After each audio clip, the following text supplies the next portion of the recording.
Welcome to LobosCast. If you are here today, it probably means you believe that human potential is limitless. Our goal with this show and with everything we do is to bring you stories of the people who face troubles and tough moments in life and now using sports to chase their dreams and push their limits. Today's guest is amazing guy. I'm talking with him a few minutes ago. So today's guest is a ultra runner, a member of Great Britain Ultra Marathon, running coach, and best-selling author of Puddings to Podium. So he has experienced some of the most fascinating running cultures in the world, including spending time with legendary challenging runners in Kenya. Please welcome Nathan Fleur. Nathan, welcome.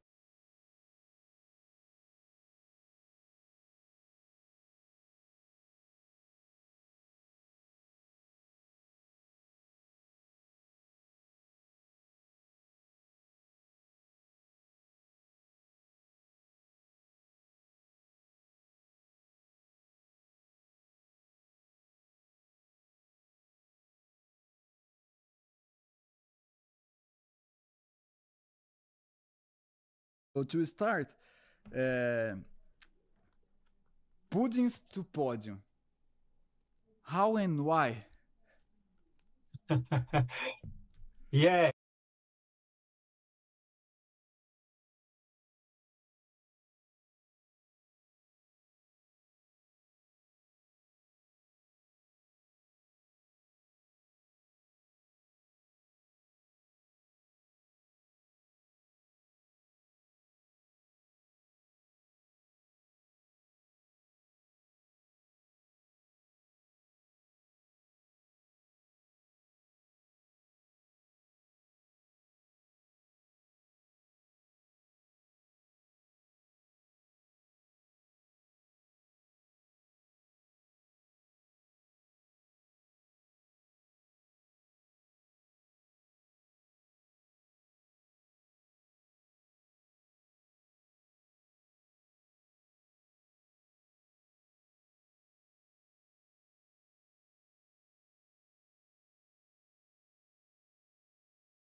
Got it. It's powerful. And who is book for?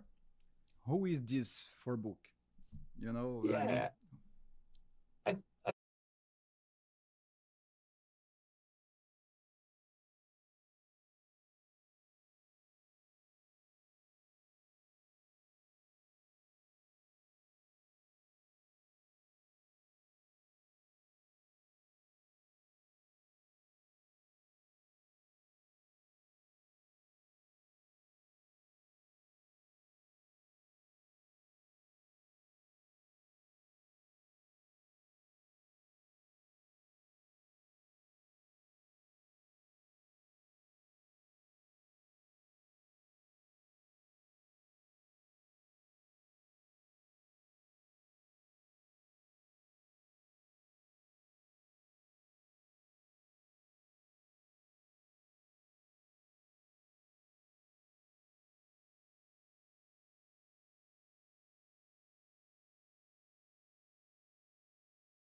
Great. And it's powerful. I believe so much in the power of the books because I, s- I started to I started to change my mind when I read the David Goggins book.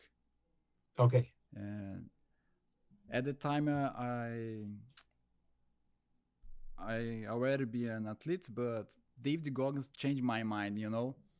So I believe so much in the power of the book, and I read your book, and I think so great the title, because a lot of people here in Brazil had the same problem with obesity, you know.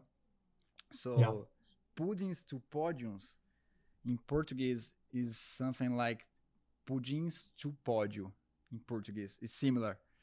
Okay. Uh, Bring the idea to become a warrior, to fight to something great, something.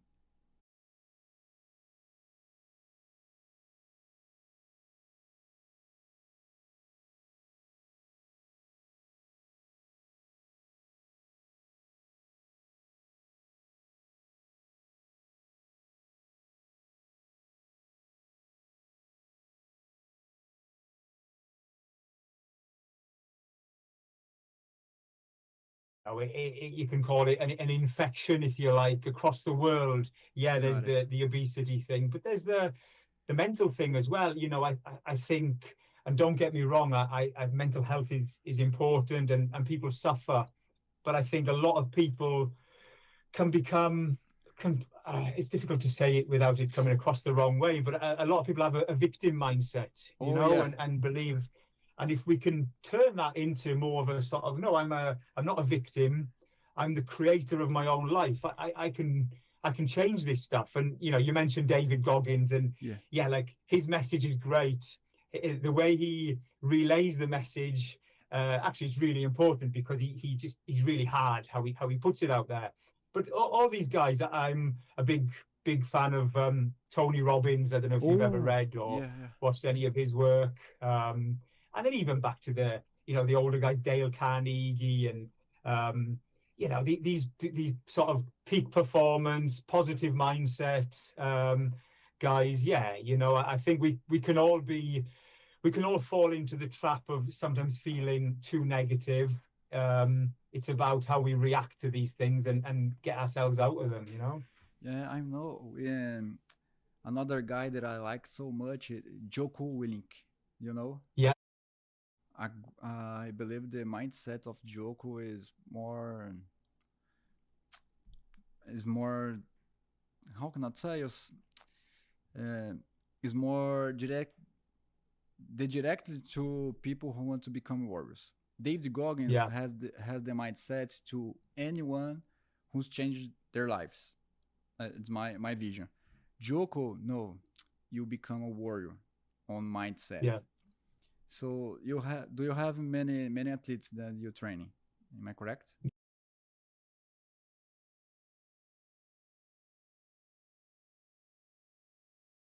Yet I want to, Okay. but not yet. Yeah. Uh,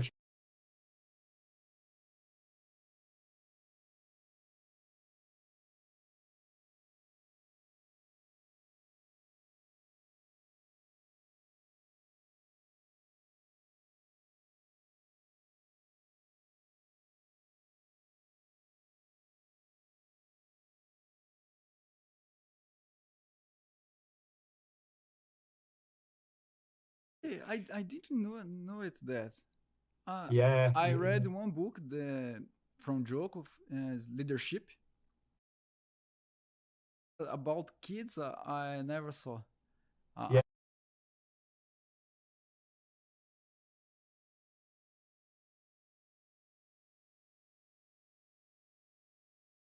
I feel Um, no. You can say.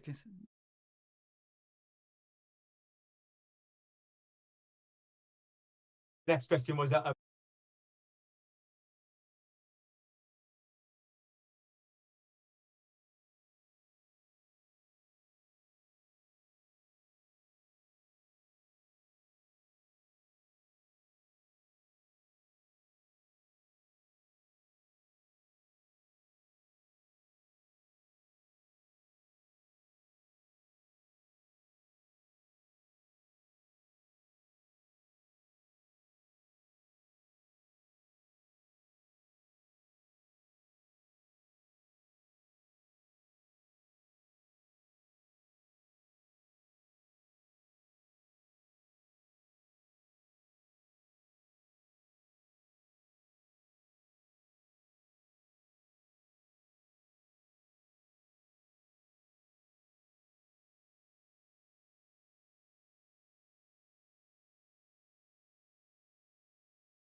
Oh God, it's amazing. And how do you start to how can you start to change the mindset of someone who starts running? Because I think something like that. I'm a ultra runner, so if you was my trainer, my coach, I think you work something like that. You already know what to do. Am I correct? But Yeah. when you receive the that guy who never training, um, bad mindset, how can you start? How can start? Yeah.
Yeah, makes sense. And about you say junk food, I I never had this problem, but I was a smoker for many years.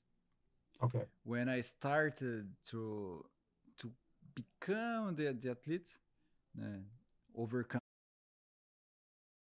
was my big problem was stopping and quit smoking. And you passed the same situation. Yeah. Yeah. How The same. Yeah. yeah did you overcome the situation about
really, really powerful because to me, Nate, was really hard to stop and quit smoking because my dad smoking a lot, and, and my dad is alcoholic too.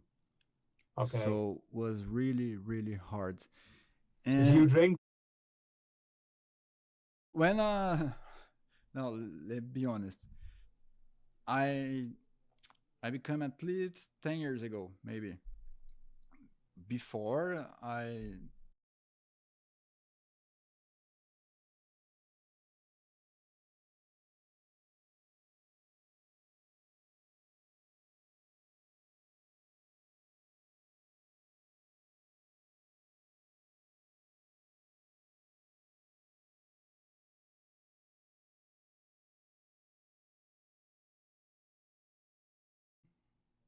10 years ago, I did my first race on a bike, Okay. mountain bike, and I was a smoker at the time, but I never liked so much of the, how do you say in English when you drink a lot?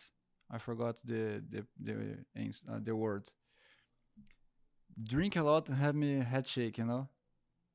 I Yeah. and I never liked so much because Oh, hangover. Hangover. Yeah. hungover. Yeah, Hangover. I Hangover. never liked of this feeling, being Yeah. hungover, and I grown up with my dad hungover all the time, so I Yeah. never liked so much of drink alcohol.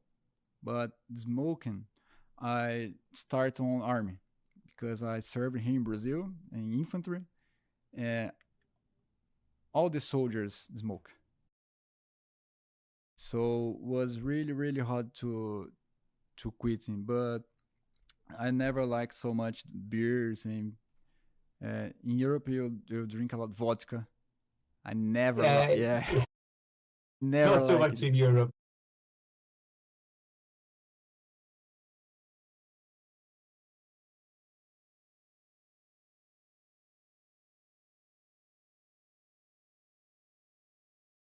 Yeah. No, It's just. never like Yeah. it. But my friends like it a lot. Yeah. So how Tony Robbins said, you become the media of people you walking on, Yeah. Yeah. something like that. Yeah. But I never like it become Hanover, feel like that. But quit smoking was really really hard. I remember my first racing on bike. When I finished the race, I pick up a cigarette and smoke. Right. It was really hard to quit in the habit, and It's really it,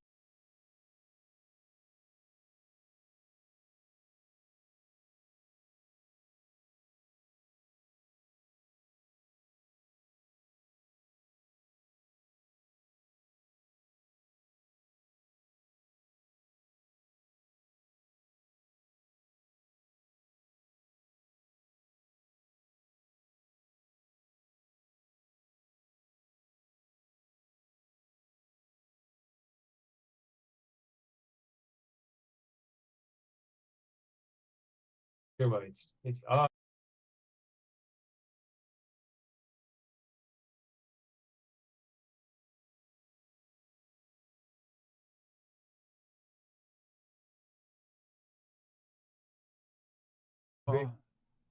it's um similar in Brazil.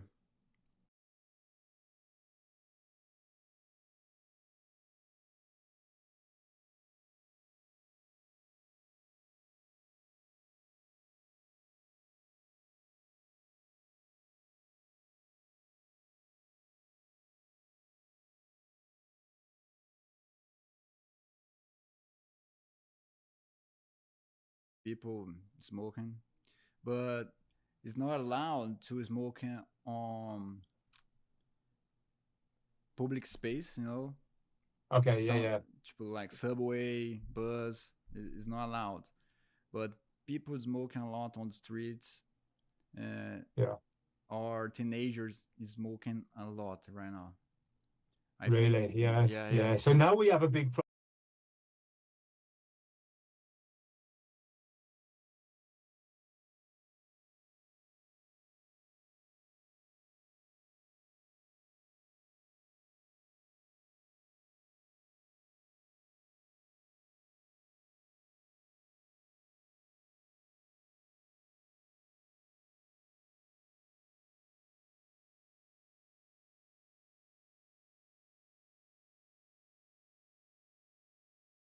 Is our goal with sports, with the show, to become, how can I tell you, direction, you know, to teenagers look at us running, swimming, doing great things, to look at us and, oh, I can do same and stop with smoking and alcohol, because Yeah, I grown up with Goggins say the Goggins said a lot about that, the foundation. Né? I, I yeah. grown up with a bad foundation in my family. Yeah, when I see teenagers on the streets drinking and smoking, makes me sad. You know. Yeah.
Yeah, I believe so much that, man, and that's powerful. And how did you felt when you finished the Marathon des Sables and your kids look at you and, oh, my dad's a superhero? How was the feeling about that? Yeah.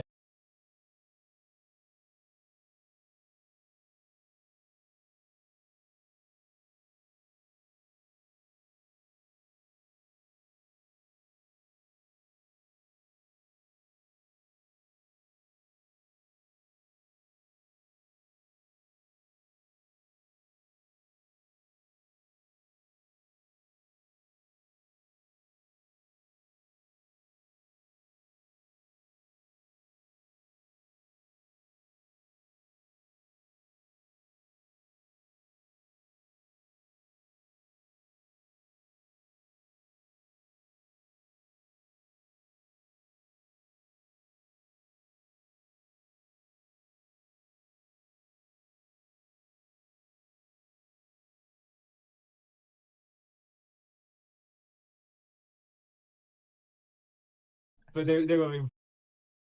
I think I don't have kids yet, but my dream. Uh, that feeling when I see my friends, you talking about this, I think that don't have great feelings about that. How can I tell you? There are no others feelings big that one. Your kids look at you and think, my dad's a hero. I think is amazing. Yeah,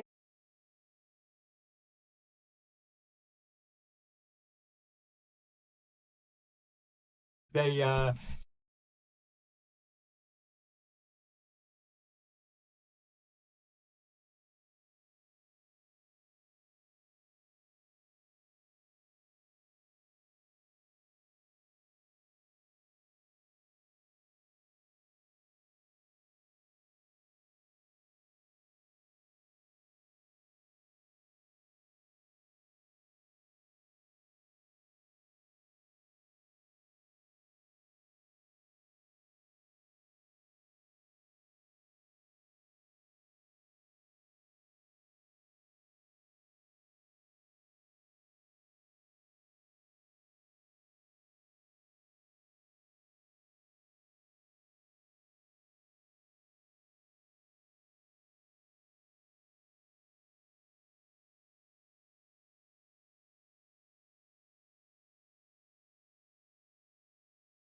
Got it. Yeah, it's amazing. And about that situation, uh, you are you is how can I say? Are you is a running coach of your daughters? No, I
year old boy and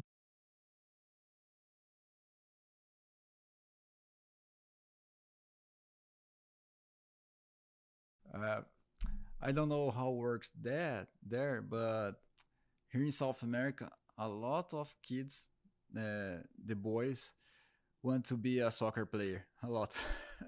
yeah, Is-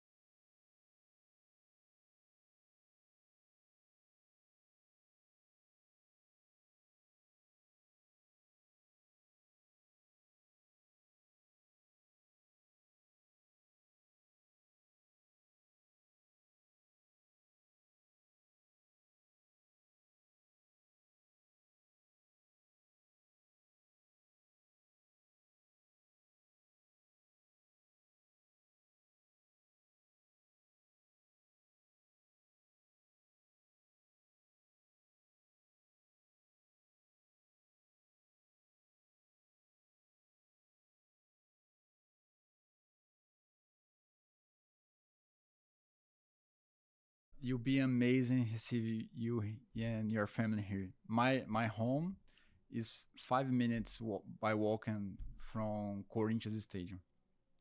You'll be wow. my And country, what's Brazil. I think today is 35,000. 35? Okay, okay. It's But not. I, yeah, I just sent some videos of yeah. Corinthians. They are crazy, including the we call ourselves the crazy ones about Corinthians. Songs about crazy things like that. I you sent to after the show to see. And let me ask about ultra marathons, Nathan. When what what attracts you is to extreme endurance sports? Because running, I don't know how it works there in Europe because in South America the more most popular is 5K, 10K, the 10K, 10 Yeah. cams. And how did you discover the ultras? And what's your feeling to? Uh, I'm going there because in your book, in the first page, you talk with your wife about that, and I imagine this scene when you say to her, "I'm going to Spartathlon," and she asks you, "How many days do you have to do it?" and Yeah. how It's start?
read this part in the book, really, I imagine the scene because anyone when we talk about ultra marathons, the people say we are crazy.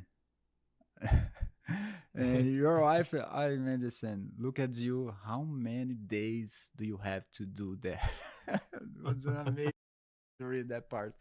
And each one is was more hard.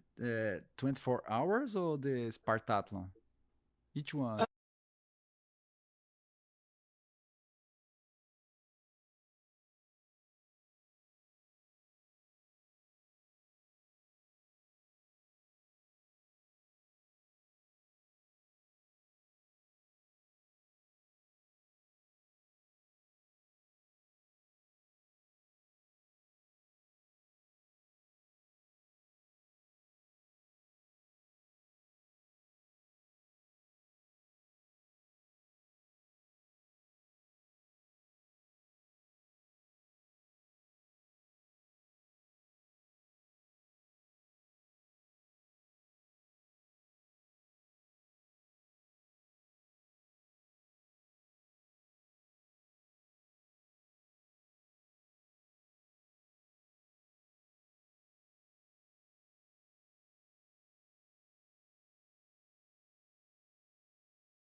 Um, it's amazing. I did once 24 hours race. Was was hard, but to me, the hardest one was we have here in Brazil, Itapetí Trail. It's a ultra marathon on mountains on trails. Okay. Were was to me more hard than 24 hours. But Yeah. in 24 hours, I finish with how can I tell you? When I finish that race, I'm going to bathroom and Okay. blood on my pee, you know. Yeah. Yeah. Yeah. And No, I understand. Yeah.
was good to me. I did 125 miles.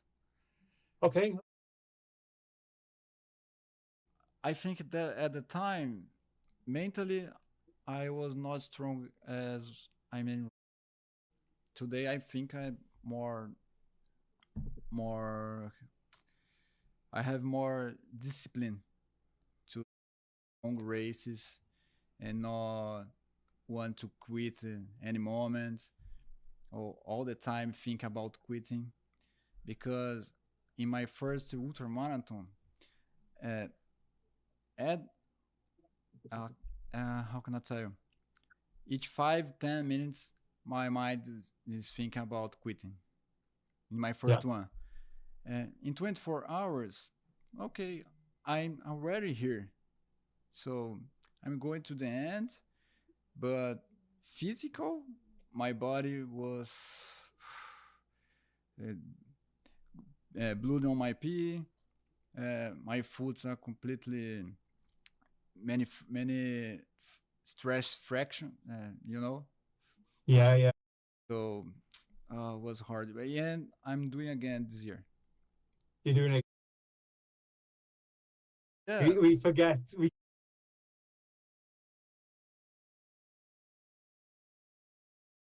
to me, you complains about the race and do it again.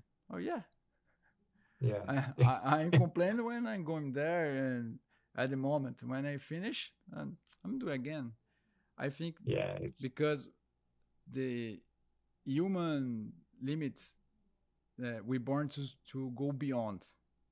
yeah, for sure, Yeah, for sure. I And believe. and again, if you've been into David Goggins, the Yeah, 40% rule, um, when we feel like we're finished, we're done, we're only 40% done, So I practice that in training myself, when I think I'm done, it's over, and in a long run, I will force myself to do another 30 minutes, maybe even another hour, just to prove myself that, when you think you're done, you're nowhere near done.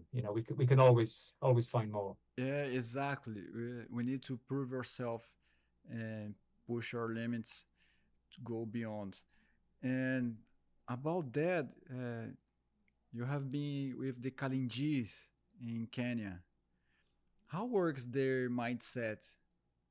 Because it's You know, completely different from us here in South America or in Europe, yeah, maybe. they're different to all of us, right? In the especially up there in the Rift Valley in E10, which is a village, a big village, small town, if you like, with maybe 2,000 inhabitants. 2,000 people live there, and of those 2,000, they say 1,600 of them are runners. So this place is just full of runners, and yeah, in terms of mindset, it's strange because you ask them why they run, and they'll tell you for money. That's it, for money. We run for money. Which when I first heard it, I was a little bit taken aback, disappointed, because you want to think these guys are like, they're the best marathoners in the Yeah, world. They run because they're passionate, but actually, no, they run for money. And okay, if we would say that, yeah, it would come across as greed, but for them, actually, it's necessity. They run because the only opportunity they have of ever making any money is maybe they get the opportunity to go and race somewhere, win some prize money, and come home, and their family's set for life. But there's runners there that'll run, a 2 hour 10 marathon, got which, it. if they were from pretty much any other country apart from East African countries, they would have sponsorships. They would be maybe at the Olympics. But there, a 2:10 marathon or a 2:12 marathon is nothing. They may not even ever get a race. It's quite sad. The talent pool is so big. Um, but in terms of mindset, yeah, they will go out and they will run hard and they will train. There's no, they obviously lack motivation at times, but the discipline is there. So they're out every day. There's nothing holding them back from that, because the motivation is, you know, literally life or death. This could be them finding a way to feed themselves and their families. Yeah, So very, very different to us, you know, to what it would be like, maybe for you guys. I'm sure there's, you know, in South America, right? There's a lot of poverty in areas where there's a lot yeah, of desperation. Um, there's some in Europe, not so much in Europe anymore. Not at the level there is there. But yeah, these guys have nothing. You know, they're living in mud huts. But amazing experience, and you learn a lot from. I learned a lot. I took my family there. We went when they were very little for the first got it. time, and we had Christmas there, and it was nice for them to experience a Christmas where people don't just get stuff, you know, and it's there's no sort of gifts coming from nowhere, and everyone's happier than they are certainly in the UK in general. You know, the children are happy, everybody's playing, everyone's having fun. There's a community feel there, and they have nothing. So yeah, lots to learn as well as running, but for you know for our lives as well. Got it. And what was the more important lesson that you learned with them? In terms of running, to run slow when you run your easy runs really easy. That's the and we're all sometimes guilty of running our easy runs too hard. But these guys were running some of their easy runs, so like 10-minute mileage, so six minute kilometers, or slower. They're easy, just jogging, very very easy. But when they do their hard runs, or they're working hard. They're going to it. The reason they can get that out of themselves in the hard sessions is because they did go so easy on the other runs, and you know, and not all their. You know, I'm not saying that all their easy runs are 6-minute Ks, but they do a lot of running at that very very slow effort. So the biggest takeaway for me was that from those guys. But then I spent some time with Brother Colm. I don't know if you're aware. He's what they say that the godfather of Kenyan distance running. He was an Irish priest that went out there in the 70s, and at the time Kenya had barely won any Olympic medals, and he transformed that. And so I spent some time with him. There's some marathon coaches out there, the Italian Renato Canova, just some amazing coaches that you can be around, and just spending time on the track there and watching Elliot Kipchoge doing his Tuesday sessions. You're just, as a coach, I'm just like a sponge, you know, I'm just sucking in all as much knowledge and becoming a little bit of a nuisance to some of the coaches over there, because I'm walking around with my notepad and taking notes all the time. But yeah, just an amazing place that I would, for any runner, if you ever get an opportunity to go and spend time out there in Kenya, it's amazing place. Got it. And that's powerful. And I thinking about that you said about the Christmas. Sometimes we have a lot of things to be grateful, and we do, and we are not grateful about that. And maybe there, when look at them and they have nothing, and maybe it's my vision, because about the videos that I'm watching on Instagram and YouTube, they are always smiling. Yeah, yeah, And exactly that. They that Christmas, my kids, I sort of spoke to my kids and I said, look, you know, Santa Claus probably doesn't come to Kenya, so you can't be expecting any gifts. And there's nothing in it, and there's a small grocery shop, and like there's nothing there, you know. And but we managed to find some small gifts, like some notebooks, some color got it. pads, some chocolate, and we wrapped it up, and they had like 4 or 5 gifts, and we left it in the morning. And like, this is so different to what we do in Europe, you know, where people are so, Christmas time is such a materialistic sort of time, right, where people are buying stuff, and it's just in our face. We're all guilty of it, isn't it? I've fallen into the trap. We just buy gifts at Christmas, but there it was impossible. And you know, I've never seen my kids on Christmas Day be so excited to receive such like just a chocolate bar and a pad and pen, and they were just so happy. And then they're out with their friends, local Kenyan kids, and they're sharing the chocolate bar with the kids, and like you just think, oh man, we've lost it. Like we've lost the point of it. You know, we're so sucked into the more is better, and he has this, so I need this, and let's spend more money. And actually, we're missing the point. We're chasing happiness, but we're chasing it in the wrong way, I think. Got it. And are they very different from the Mexican? Mexico, are they dracons? Am I correctly? Yeah, so the Tarahumara in Mexico. So I went to I spent some time down in the Copper Canyons. So I don't know if you read the book Born to Run. Did you ever heard the book Born to Run? Not yet. I'm on the 15 page. Let me check. Okay, yeah. There's a book called another book, Born to Run. It's about the barefoot runners. Got it.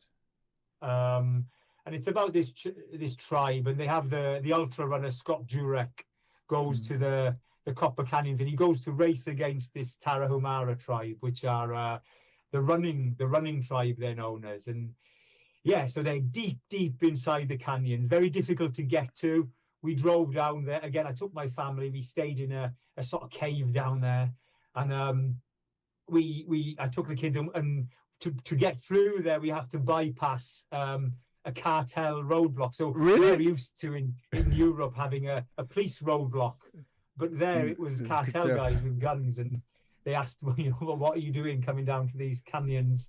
So I'm coming down to run a race, and yeah, they were friendly enough and ushered us through. But my wife was obviously terrified. Our kids are all blonde, so she's terrified. Oh, they're gonna little blonde kids. But yeah, we got down there, and this little village. There's no internet down there. There's nothing, and all the people do, they drink this corn beer with this pinole. I don't know if you know this pinole. I don't know what it is. It's a grain that grows there. It's this gives them this super strength, and they drink that in a beer, and they dance all night, and that's so they run all day, and then drink this beer and dance all night. There's no internet, there's no TV, there's nothing, and that's all these people do. So it was a little bit different to Kenya in that they're not trying to be professional runners, but they run. That's part of their lives. If they're going somewhere, they're running. There's no vehicles down there. If they need to get to the next village, they're running through the canyons to get there. So that was a very unique experience. So I did this race. I was lucky enough to be invited to this race, to race against these Tarahumara tribe. There was 1,000 of them, and a lot of them are barefooted. A lot of them have the barefoot sandals on. And yeah, it goes through the canyons, and at some of the checkpoints, they were offering this corn beer. That was the drink of choice. There was some water or some corn beer, no gels. So yeah, I took some corn beer doing the race, and it was good stuff. It was quite powerful. I just imagine you talking with your family and saying, let's go to Mexico to have some days off to enjoy the travels, things like that. And when you get there, you are receiving with the criminals with gas. Yeah. In this situation, I think my wife she started to expect this kind of behavior now. Nothing surprises her so much anymore. But we did have to go to Playa del Carmen or Cancun or something after the trip, just to soften the blow, just to keep everybody else happy. So we spent a bit of time. We spent a bit of time. My wife's really good. We spent quite a lot of time in Mexico City. I learned that it's really high altitude. So of course, when we run altitude training is amazing if we can get at altitude at any point. And Mexico City is quite unique in that it's extremely high altitude, but it's a city, so it's not like some mountain village with nothing there. It Got has it. all the, the opportunity to go and do things, see things, nice hotels. So yeah, we spent a few weeks in Mexico City as well. So spent a lot of time in Mexico. So the Copper Canyon part was only yeah, a fraction of that time. But for me, I'd love to go back again, just to they run. Yeah, it's just amazing to learn from these. So I made it with my coaching. I try and add these sort of philosophies or methodologies, if you like, from all over the world. So, the Kalenjin tribe in Kenya or the Tarahumara there, or in Bulgaria here, we've got the biathletes and the mountain runners culture Oh, that I try and learn from. I've done some work in North Africa with the desert runners. I've gone to India and spent a lot of time in India studying Ayurvedic medicine and Buddhism for the mindset. So, yeah, it's just always learning, and mixing that in with travel is great. and I can imagine it. Let's enjoy Mexico and have me history with guns. And situation there right now is not so good in Mexico. Yeah, Yeah, yeah. and Yeah, well, so yeah, yeah, it's not great, is it? yeah, and there's another culture in the world you want to go about to learn about running. I'd like to get to Japan. Japan's the next Interesting. one on the list. There's a lot of things that I'm trying to plan or to do, some adventures, and as when the children were younger, I was able to sort of drag them along with us, and it was a little bit easier, and Got it. you can entertain them with in Kenya there was nothing, but they're just happy playing with other kids, and I think it's really important for them to grow up alongside other cultures, to just mix and interact and learn from them. And so that was the goal. But now they're teenagers. My son would be pretty easy anywhere, but the girls, they want something else, and so everywhere I sort of go to now, it's a case of, well, I either go alone, but the children are still too young for me to go away for 1 or 2 months alone. I don't want to be away for that long. And then to take them with me, I have to find the right places. Japan might be part of that, but so expensive to take to go as a family of five to Japan for a few months. We try and go away every winter for maybe 3-4 months to these places. So like Kenya was a whole winter a few times, Mexico the same, India, but Japan would be very expensive. But Japan for me, you have the running culture is huge. The elite side and the everyday runner. It's crazy over there. And then you have the marathon monks. Are you familiar with these kind of the Yeah, marathon yeah, yeah. monks? Yeah, so I'd like to go and find these guys. I don't know how difficult that would be, but I'm sure there'd be ways of getting up, and these guys are running, marathons every day in search of enlightenment, and if they don't complete it, they have to sacrifice their lives. So it's quite an extreme and easy way of living, like from the way we perceive it, from our beliefs, but they're chasing something bigger, which I'd be quite interested to learn from them and just learn how they just again the mindset, right? Do you know what I mean? And how they can keep doing that day after day, year after year. Got it. And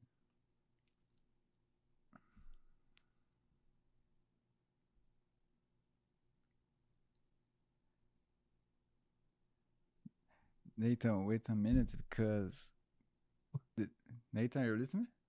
Yeah. I got it.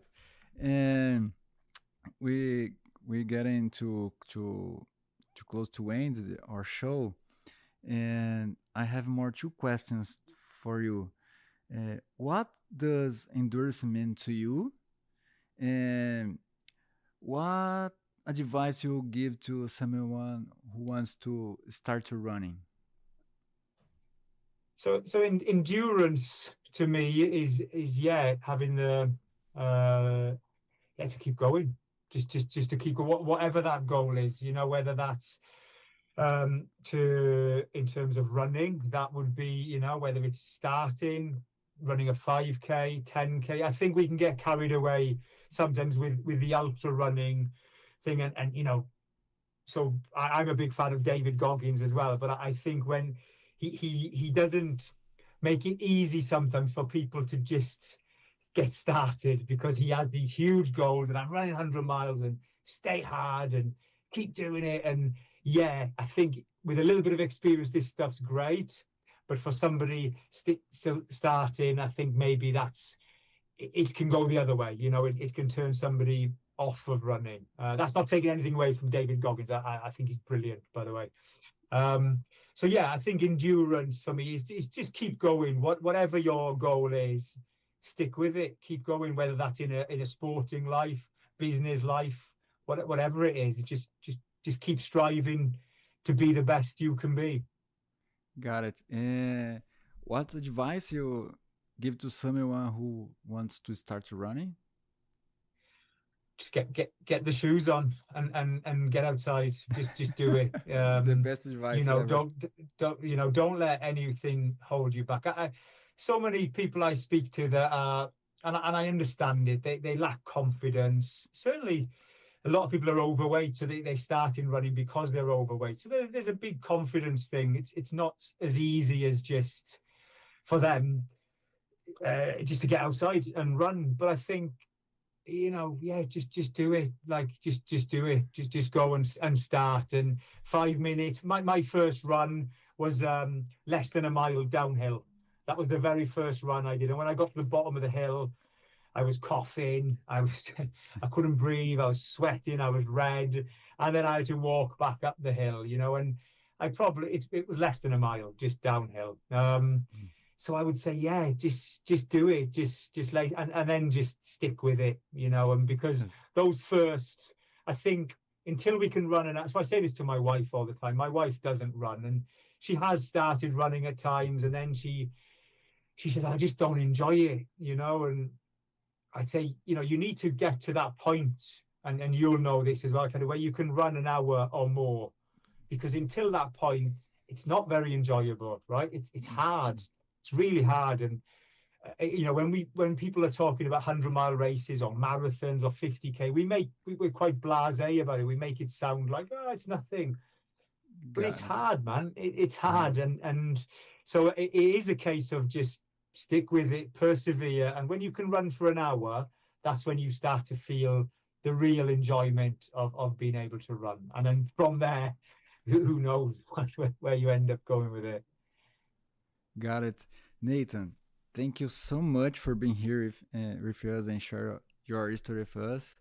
And I really, really want to receive you and your family here in Brazil. And the last one to finish, what is your dream?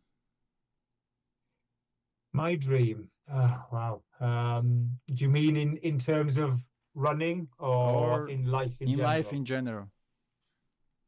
Just for me, it'll always come back to my family. My dream is for my kids to grow up, and very boring, I know, for your listeners, but it would be for my kids to grow up and be happy and healthy. That's it. And for me to be here to see that, that's in terms of dreams that are maybe more exciting or running related. Yeah, I think I've got big goal dreams that I'd love to one day run around the world.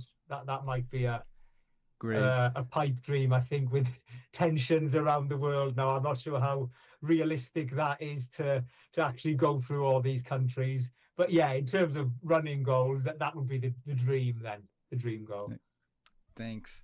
Great. Nathan, thank you so much to sharing your history with us. Anytime if you want to back to podcast, just send a message to me. Send a message, and let's talk about running. I believe so much in sports, and with sports we can change the world. And changing the world, maybe we have a better world for our kids in future. 100%. Yeah. Thank you for having me on, Carrie. It's been my pleasure. I've enjoyed it. Thank you. Thank you. See you, Nathan. Cheers. Take care. Thanks, Take Carrie. care. All the best. Bye. Bye. Thank you. Bye.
Aqui, como são dois microfones, você que tem um buraquinho aqui, certo. O dele tá aqui, ó. Esse é o 2. Tá. Passou. Você vai usar o fone aqui? Não, a gente vai tirar. Porque precisou só fazer aquela ligação. Tá. A gente vai puxar aí. Aí aqui embaixo você vê aqui, ó. Tá o 3 e o 4. Tá. O 3. Você vê que tem que tá puxando. Já tá do lado. Esse é pra você saber qual que é qual. Tá. Aí coloca aqui tudo aqui. Vai variando o número de pessoas que vem. Convidado. Essa TVD aqui passou a ligação? A ligação agora. Aí.